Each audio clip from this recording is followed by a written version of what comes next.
David. David avait besoin de Jonathan. Avez-vous déjà lu l'histoire de Jonathan et David? En notre temps, si tu lis l'histoire de Jonathan et David, tu pourrais croire que ce sont des homosexuels. Lisez l'amour qu'il y avait entre David et Jonathan. Il dit, mon amour pour toi est plus que l'amour qu'on a pour les femmes. C'est-à-dire que David aimait Jonathan plus qu'il aimait sa femme. Ce n'est pas l'homosexualité, mais c'est un haut niveau d'amour. Que Dieu te donne des personnes qui t'aimeront extrêmement. De sorte que Jonathan trahissait son père pour le bien de son ami. Et il préférait que son ami qui allait remplacer son père soit vivant.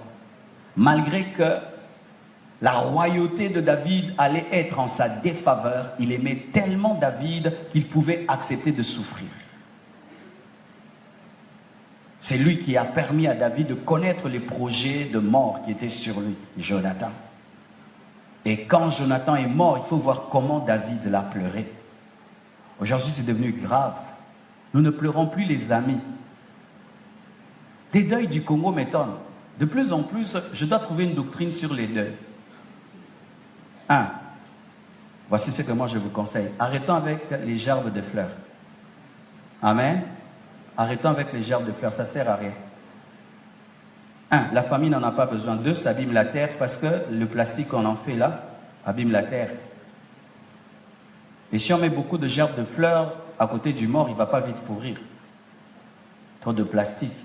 Et c'est une dépense inutile. Supposez souvent aujourd'hui dans les deuils, il y a même 50 gerbes de fleurs. Une gerbe de fleurs coûte $20. Faites $20 fois 50, ça fait combien? $1000. Prenez $1000, donnez à la famille éprouvée. Ils pourront remplacer l'argent qu'ils ont perdu. Aussi, ils doivent à la fois vous recevoir dans les deuils et vous donner le café, vous donner le Fanta et le Coca. Ça, c'est bizarre encore. Ils doivent encore louer des bus pour vous amener pleurer leur mort. Ça, c'est quelle mentalité de pauvreté? C'est de la pauvreté, mes frères. Je crois vraiment, je vais prier que Dieu me donne la sagesse pour changer cette culture congolaise qui est très mauvaise. Je crois, bien aimé, que lorsqu'on va dans un deuil, on ne va pas recevoir, mais on va donner. Et je crois que dans notre culture, est-ce que nous, les Congolais, on a la culture des fleurs? Est-ce que nous nous offrons les fleurs, nous? Frère, aussi, on peut s'en la fleur. Hein, Marco? Maintenant, tu vas amener la fleur. Quand l'autre a besoin d'argent, maintenant, tu amènes la fleur que tu n'as jamais amenée. Même quand tu aimes une femme, tu donnes des fleurs. Maintenant, des gens, des problèmes, ils ont perdu un mort, tu amènes des fleurs. Et vous en amenez plein, en plus en plastique. Et vous les achetez où? À la porte du deuil. C'est pas même que vous amenez ça depuis la maison, non, à la porte. À la porte, au Tché. Puis au même moment, quand c'est ça kilos. Des compétitions des gerbes des fleurs. Et j'ai remarqué quoi? Dans les deuils, les gens ne pleurent plus. J'étais dans un deuil dernièrement, c'était grave. On lève le corps. Et j'ai vu une fille en face du cercueil. Elle a pris son rouge à lèvres.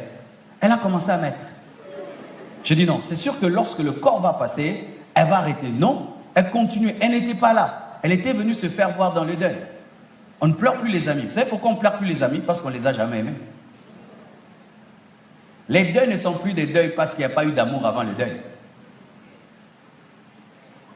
Ce n'est pas parce que tu es spirituel que tu ne vas pas pleurer. Même Jésus-Christ a pleuré quelqu'un qu'il allait ressusciter.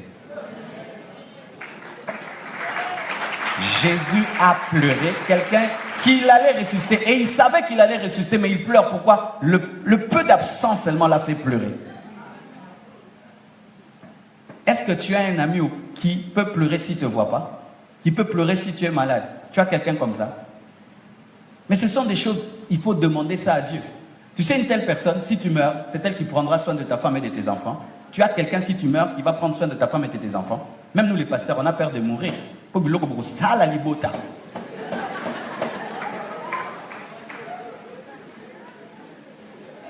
je suis venu parler. On m'avait donné le droit de déborder. Si Dieu me prend, que ferez-vous de ma femme? Si Dieu me prend, que ferez-vous de mes enfants? Tout ça, on n'en parle pas dans les églises. Mais vous êtes étonné que certains pasteurs changent l'église en héritage familial. Pourquoi? Parce qu'ils ont vu la méchanceté des fidèles pendant leur vie. Pendant qu'il est vivant, il voit l'église ne s'occupe pas de lui, ne s'occupe pas de sa femme, ne s'occupe pas de ses enfants. Il se dit, hey, Depuis que je suis jeune, j'ai travaillé autant, et puis je meurs. Vous commencez à passer ma femme comme ça. Ex-maman pasteur. Ex-enfant du pasteur. Les enfants commencent à manquer à manger. J'ai vu dans certaines églises après le culte, ça c'est terrible, après le culte, les enfants du pasteur attendent la fin du culte, commencent à quémander auprès des diacres de l'église. Une église maudite. Avez-vous des gens, si vous mourrez, ils seront votre relève? Lorsque Jonathan est mort, il a laissé un enfant perclus. Qui en a pris soin? David. Alors qu'il était interdit aux perclus d'entrer à Jérusalem, il l'a fait entrer par le droit royal. Il a été une préfiguration de Christ dans l'Ancien Testament, étant le symbole de la rédemption et de la restauration. Il est devenu grand. Il a dit, où est le fils de Jonathan? Il dit, non, c'est un infirme. Amenez-moi l'infirme, il va manger à la table du roi. Est-ce que tu as un tel ami? L'ami qui est ton ami sans aimer ta femme et tes enfants n'est pas ton ami. Vous qui êtes mariés, tu as un ami, il ne supporte pas ta femme, il ne supporte pas tes enfants, ce n'est pas ton ami. Ton ami aimera ta progéniture, même si ta progéniture est infirme. C'est pourquoi, lorsque vous bâtissez l'amitié sur le succès, ce n'est pas l'amitié. L'amitié bâtie sur l'amour. Et dans l'amour, on n'a pas besoin de l'argent de l'autre, on l'aime, on l'aime, on aime et on aime tous ceux qui l'aiment. Ainsi, je ne peux abandonner ta femme, ni abandonner tes enfants, parce que je t'ai aimé et je te vois dans ta femme et je te vois dans tes enfants. Le problème souvent dans les églises, vous aimez les prédicateurs sans les aimer vraiment, c'est pourquoi vous faites souffrir leur famille quand ils partent. Amen. J'aime ces prédicateurs. Non, j'aime ces prédications. C'est bien, je préfère que tu m'aimes. Parce que si Dieu me prend, j'irai en paix.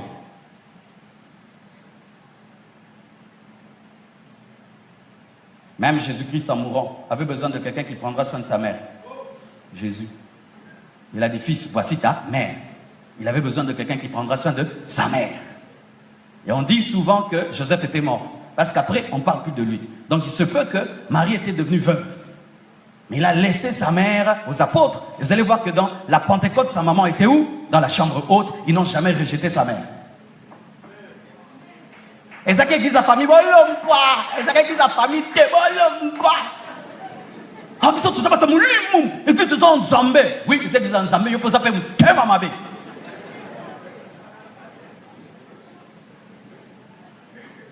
Dans les églises, les gens doivent prévoir à la mort du pasteur, même si l'église n'est pas familiale, l'église doit continuer à prendre soin de la famille du leader qui a donné sa vie et sa jeunesse pour que cette œuvre soit.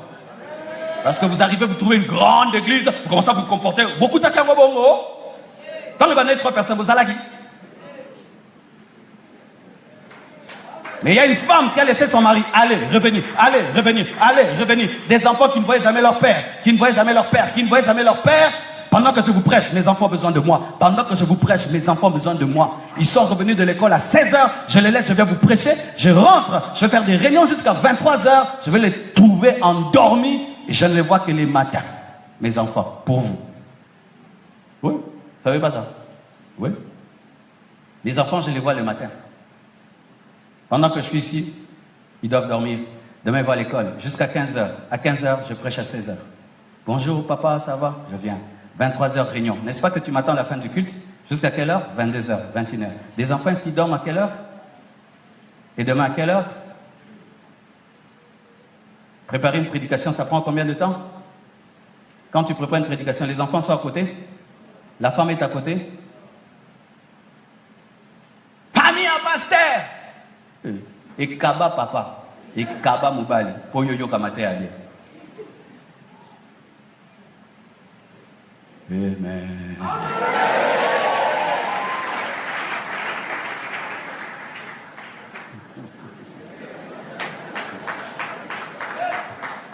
Je suis venu parler.